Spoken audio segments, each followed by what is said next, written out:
This is Mike Reed with cEntellect, and welcome to this week's Natural Gas Highlights.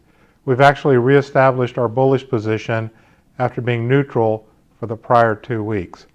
By reestablishing a bullish position, it's really not in this winter. I think that's a bit too volatile to play, very subject to weather. We're going to reestablish a bullish position summer of next year, so the July of 2019 contract.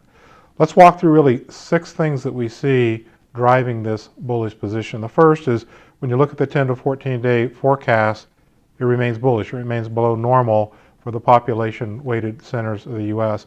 This is important. Why? Because it increases our year-on-year storage deficit, and it's going to make it harder to make up that deficit at the end of the withdrawal season, which is a nice segue into point 2. When you look at the trailing 4-week storage variance year-on-year, we're actually withdrawing 2 BCF more than we did a year ago.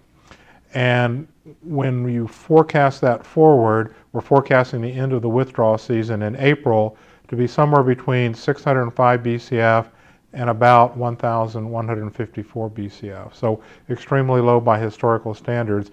And the median between those two numbers will put us at 804 BCF below the 5-year average. Why is that important? Today, we're about 722 BCF below the 5-year average. So we see our deficit widening, not narrowing, as we go through the withdrawal season.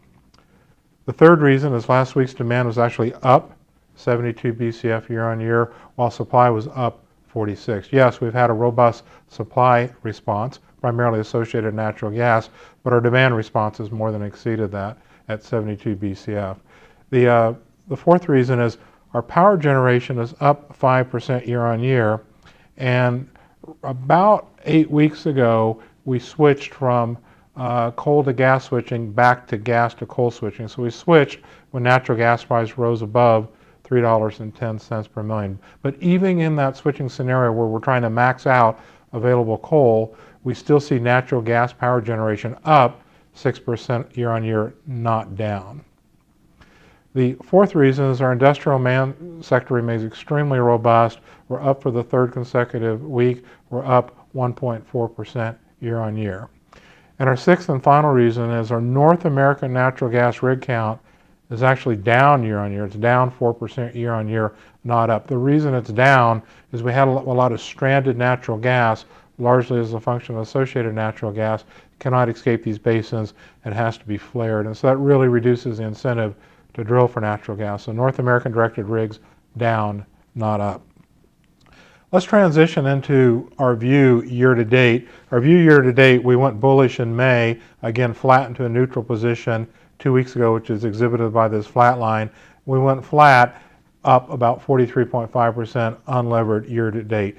Today, which is Thursday, we'll go ahead and implement a long position on the July of 19 contract. I think our fundamental view is, given the storage deficits widening, and given we don't think storage is going to normalize until probably 2020, given next summer, I think you're going to see a fundamental price closer to $4 as compared to today's price, about $2.81. So for this and much, much more information, not only on our bullish positions, but also on our bearish attributes of natural gas, please visit us at cEntellect.com.